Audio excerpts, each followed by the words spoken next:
Hi, today from Ohrid in northern Macedonia. Today we'll be talking about a special business secret that is hidden in this town. What it is, you will find after the break. See you.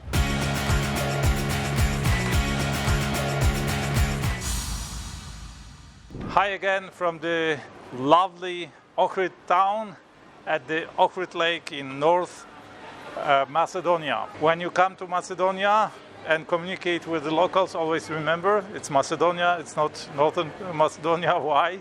Because they are so proud of being Macedonians. They want to be the ancestors of the Alexander the Great, Alexander the Macedonian, who conquered and ruled over half of the known world at that time. Huge empire for the ancient times. BC, 300 BC or something, from Greece to Persia actually. Or he went up to Afghanistan. So, huge empire. And of course, the people here are very proud about this history, about being part of that history. Also, Alexander the Great was a Greek.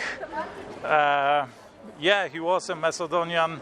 But he was a Greek person, born close to Saloniki, and only after the first expansion phase of Macedonia, after the first conquest, he came to the land where today's northern Macedonia is situated. So it is part of the ancient story, but it is not the heartland of the ancient Macedonia. So that's why Greece claims to be the real, so to say, home of Alexander the Great, and the land who took over the cultural heritage of this ancient empire. And northern Macedonia is only let's say a smaller or less important, maybe less important part of that empire. But coming back to the topic, what mystery, what secret I'm talking about that is situated here in Ohrid, in Ohrid Lake actually. What business lessons can we learn from that? If you have visited Macedonia before, or maybe you are in a jewelry business, you certainly have heard about the Ohrid pearl. World famous Ohrid pearls are manufactured here in Ohrid, and they are natural pearls in the sense that they are manufactured from natural material. But they are not natural pearls in the sense that they come as pearls, as spherical objects from shells. No. These pearls are manufactured by a secret formula with a secret substance, by putting on different layers of this substance, of this paste, so to say, and then forming them as a ball, as a spherical object, of course, processing them and so on and so on. And they have 2 or 3 characteristics or qualities. The first characteristic is that these pearls are made of natural substance. And this substance is taken from the shells that live here in the Ohrid Lake. And these shells are endemic here in the Ohrid Lake, meaning this species lives only in this one lake in the world. There is no other lake or any other environment where this species lives and where the substance can be won from. And they take it from the inner side of these shells, this pearly, this shining inner layer of the shell, and then they crush it and they process it with some substances, and this is the secret, right? The formula is secret. The secret is kept by 2 families, but this is a later part of the video. So the first characteristic, the first quality, natural. Then it is very durable. They give you a lifelong guarantee that it won't break, won't lose its quality, its shine, its allure, and if it does, they will replace it. And the third thing is, of course, the optics. And the optics this is the most beautiful pearl, and there are many imitations, but they don't look the same. They don't have this shine, they don't have this color, they don't have this allure. So the three qualities. This secret is kept by two families, the Talevi family and the Filevi family. And there are many legends about that, but roughly they founded their companies around the same time, 1924, 1928. They were two founders from these separate families who started manufacturing these pearls with this secret formula. This is a secret formula for the substance, how to produce the paste, and also then how to process this paste, how to make these these spheric shapes in a way that brings that shine, that brings that radiance, so to say, to the pearls, and that color.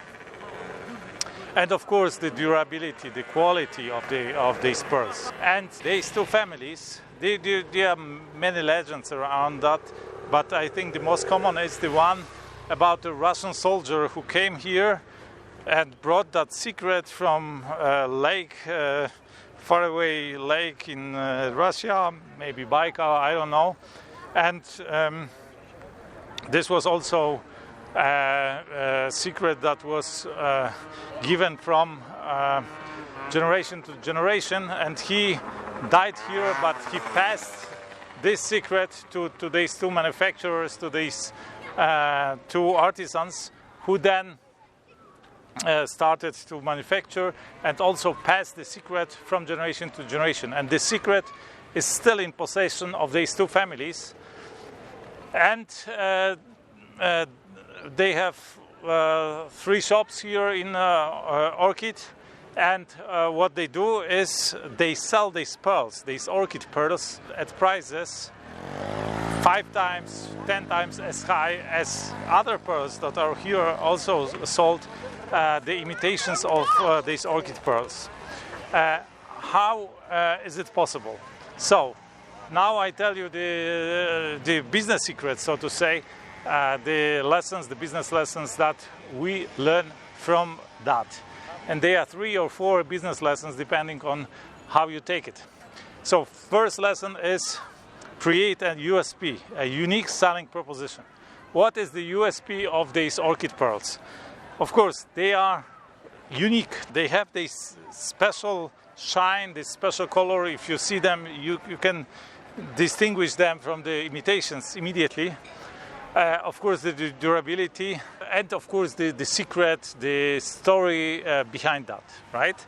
So you have the unique selling proposition. The first lesson that you need to build in order to be able to demand much higher prices, to be much more profitable, to have a sustainable, durable, and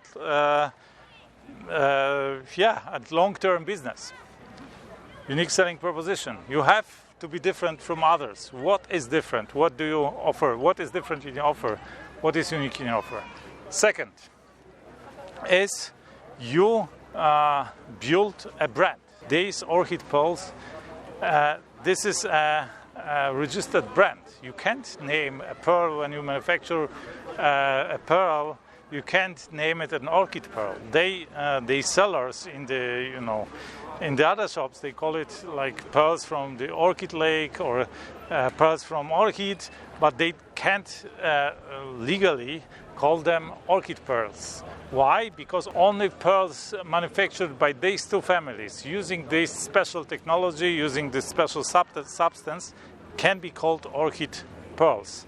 So you have the brand, and also, to build the brand, it's not only the name, but it's also what is connected to the name? Of course, the story, the legends, right? Then we have many royals from Europe, UK, the Queen of England, the Queen of Sweden, the Queen of Denmark, the Queen of Spain, and so on and so on. They all use these pearls as necklaces. They all are fans of these pearls. They all are known for owning these pearls. So this is also a synonym of high status, of luxury, of something precious, right? So this is always connected to your brand. Some kind of emotions that are connected with that, some quality, some standard that you connect to that name or to your product. And there are, of course, much more around the brand. Of course, also the quality promise, right? That if they get broken, so lifelong guarantee. If they get broken, they get replaced. This kind of stuff, right? So this is something about brand. Then the third lesson is, of course, the protection of the brand. And if it is registered trademark, if it is a registered brand, then it is protected by law in Europe or in the world. So if you build a brand, if you have built a quality, you have built a brand, you have built a unique selling proposition, you have built a brand, then you protect that brand. Then it gives you this sustainable long-term business, this longevity of your business, right? So these are the three lessons, and if you compare it with like dominating brands in the world, you see a lot of similarities, right? Let's take Coca-Cola. Coca-Cola had this unique selling proposition, of course, in the first years or the first decades of its existence, this unique taste and this refreshment, the new type of refreshment that they offered, this was unique. This wasn't, this wasn't offered by competitors at the beginning. Of course, then competitors came, but then till the competitors came, Coca-Cola managed to build a brand, right? To have this logo, universal logo, to connect it with some emotions, with the quality, and with the service they offered, maybe also universal quality standard all around the world, this kind of stuff, the brand. And then they also protected the brand. And also Coca-Cola has this secret formula that isn't known till now, how it is actually produced. There is a lot of imitations, and there are like huge competitors like Pepsi, but still the secret stays, and after 100 and over 100 years already, Coca-Cola is up and living, and it's still flourishing. One of the most valuable companies, as you know, Warren Buffett, the best, probably the best investor in history, is still invested in Coca-Cola, owns a big chunk of Coca-Cola. So these are the three things that you learn from Ohrid Pearl. This is the secret of this small town, of this lovely town. Behind me you can see one of the pearl shops of the original Ohrid pearls belonging to the family Filevi. Please leave a comment, write me what is your USP in your business. How do you define your USP? What is the unique about your business, about your product, about your service? How do you build your brand, and how do you protect it? That's it for today from Ohrid in northern Macedonia. If you liked it, give me a thumb up. If not, thumb down. Subscribe if you haven't.